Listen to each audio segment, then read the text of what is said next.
Hello, people of YouTube. It's another video besides the first one, yeah. And I'm talking about my Smash Ultimate roster predictions. Yeah. Okay, so I'm just gonna say what I think to start off with, like for the characters or that cannot be, or like facts that should be known. These facts are that the roster was finalized in 2015, so you want to keep that in mind for my picks.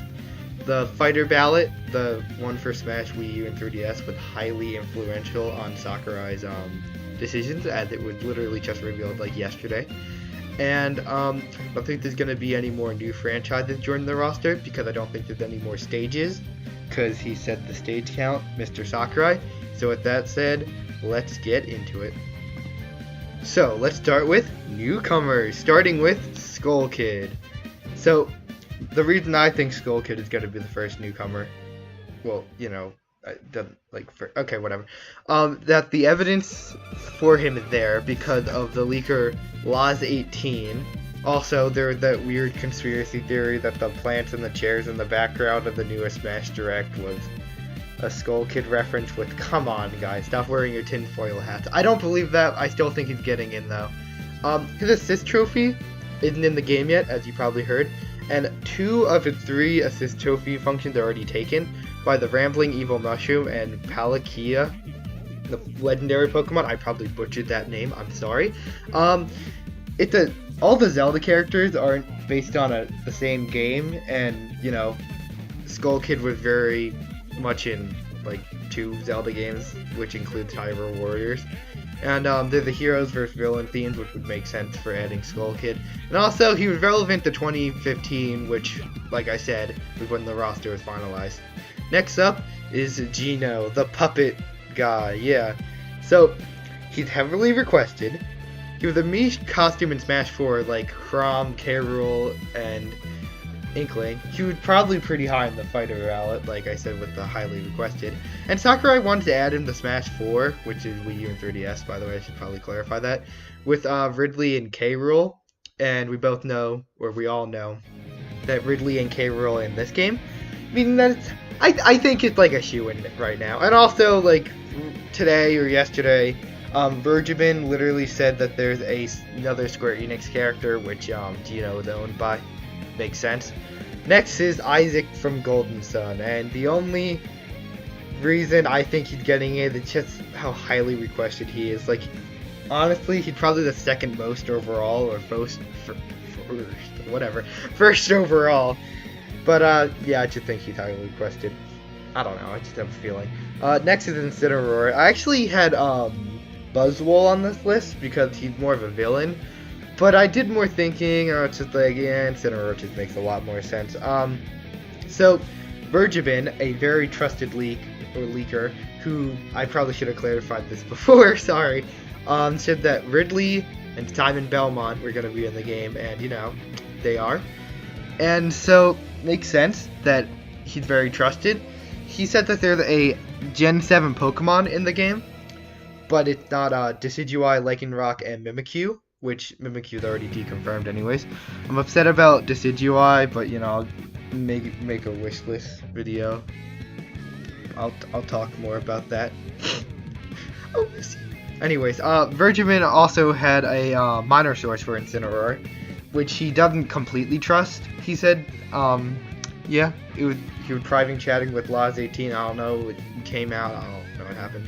Then he was relevant to 2015 when the roster was being finalized. It just makes sense. And also, I see him more getting in besides Decidueye because Incineroar is actually more popular in Japan than Decidueye.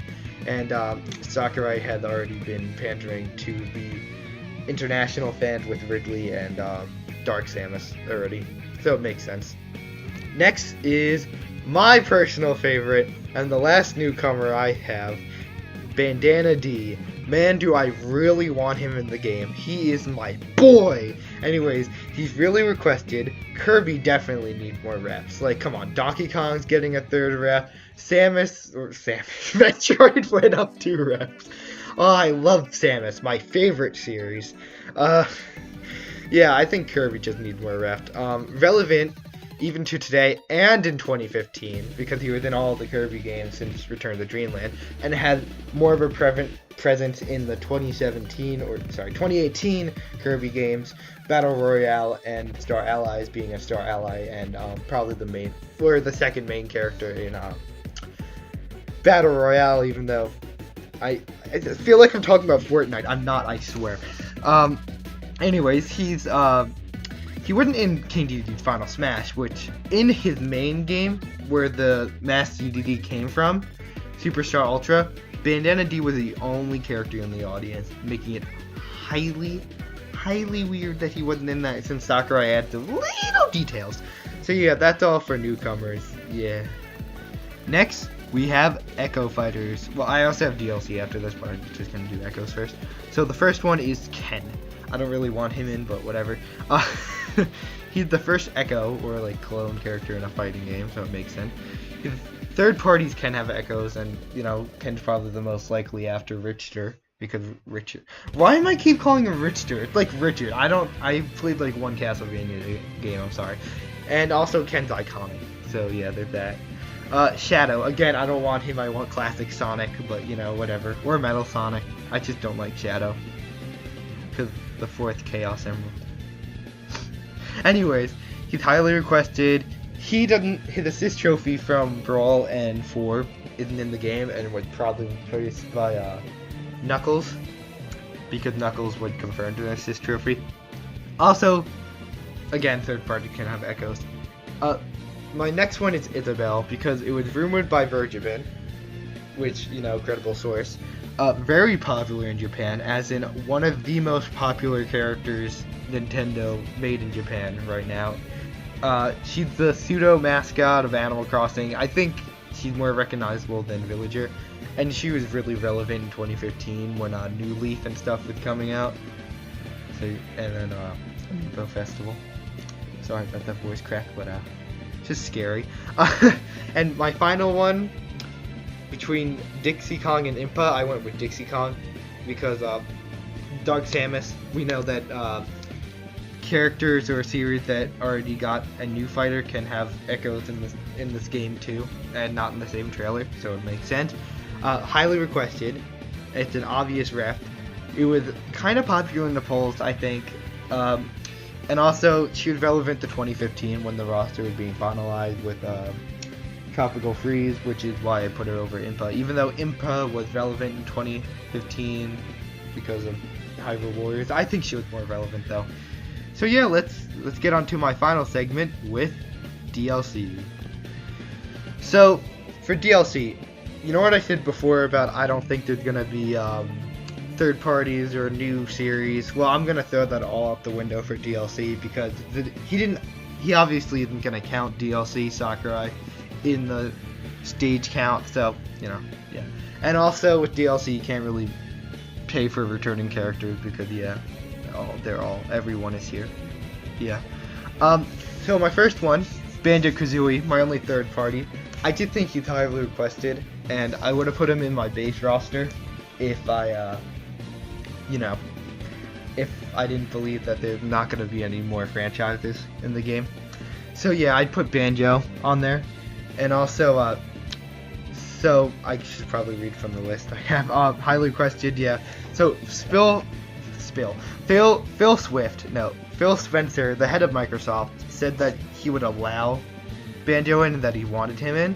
And Sakurai and the Smash team wanted Banjo in since Melee, but that list was also a little weird since it had Mewtwo and Mew, and also James Bond from GoldenEye, so just keep that in mind. So my next DLC character is Chorus Kids. I originally had Karate Joe.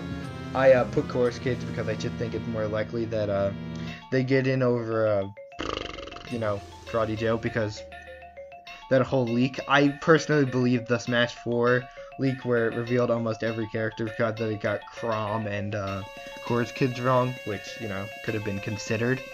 So, it was the Rhythm Heaven series was lightly teased in the K. Rool trailer with the, Donkey Kong pose on the TV. I think it's just a coincidence, in my opinion. one of the last series not represented in Smash Bros. That has relevance today. We'll get to the next one after this. As much as I really wanted Chibi Robo, just saying this, I don't think he's gonna get in. I'm sorry. Next, I don't know why I had to say that. He was predicted to be considered in Smash 4, like I said before, and he was relevant to 2015 when the roster was finalized, back then, and he's also pretty relevant today if they want to make it, I'm sorry for losing that last one. Springman. Yeah. So, Springman, I don't think he's in the initial one since it was finalized in 2015. That also goes for my next one. But since it was finalized in 2015, their games weren't released yet, so it just makes sense that they weren't in the game. So Springman was relevant today. It would be really good cross promotion, and he's highly requested. I just think it makes sense that Springman would come out DLC. I don't think he's coming in base roster. He's definitely coming in DLC. This also along with Rex and Pyra. I think that these two, Springman and Rex and Pyra, are probably the most likely to be added as DLC. Relevant today, cross promotion, highly requested, and Sakurai really likes the game, as in it's like the only game he tweeted about last year, and he said it was great. And then finally, for my last pick, 8th gen Pokemon. Again, 8th gen didn't come out yet, so it should make sense. I should think it's relevant. So yeah, that's my roster prediction. I want to add one more thing. So here is my final roster, or what it would look like if we put it in the thing. I know it's horribly made because I did it very amateurly, and I couldn't put the Echo Fighters in because I'm stupid. So yeah, here's what it would look like. You're welcome.